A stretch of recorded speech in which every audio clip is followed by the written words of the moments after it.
अरे तुम्ही बघा ना, तो नितीन देशमुख माझ्या ओळखीचा कार्यकर्ता नाही आणि तो कशा पद्धतीनं खालनं एवढी सगळी गर्दी आहेत. आम्ही तिकडे कोपऱ्यात सगळे व्हिडिओ काढा ना, जवळपास 10-15 मिनिटं मी तिथं होतो आणि आमचे काही कार्यकर्ते ते फोटो काढत त्यांच्याबरोबर उभा होतो. परत आम्ही बोलून, कारण काल माझी लक्षवेधी होती, काल अर्ध्या तासाची चर्चा होती, अख्खा दिवस मी सभागृहात होतो. परंतु कामकाजामध्ये 9 लक्षवेधी झाल्या, 10वी लक्षवेधी माझी होती. म्हणजे उद्या अर्धा तासाची चर्चा, सकाळी मी 9ला सभागृहामध्ये आलोय, तुम्ही सगळे फुटेज काढून बघा.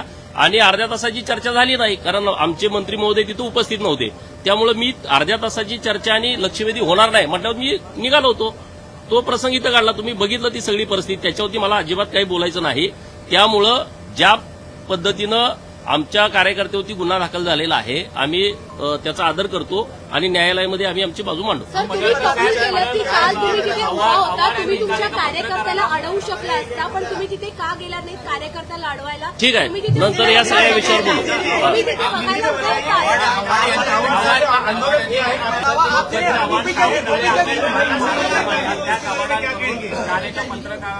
शूटिंग करताना त्याच्या हातावर मारण्यात. अरे तुम्ही आता त्यावर बोला ना. तुम्ही आता पोलिसांची गाडीची मोडतोड करता, मग हे कुठला प्रकार आहे? सर, तुम्ही कार्यकर्त्याला रोखता आलं असतं, तुम्हाला कार्यकर्त्याला रोखता आलं असतं. तुम्ही तिथे उभे होता.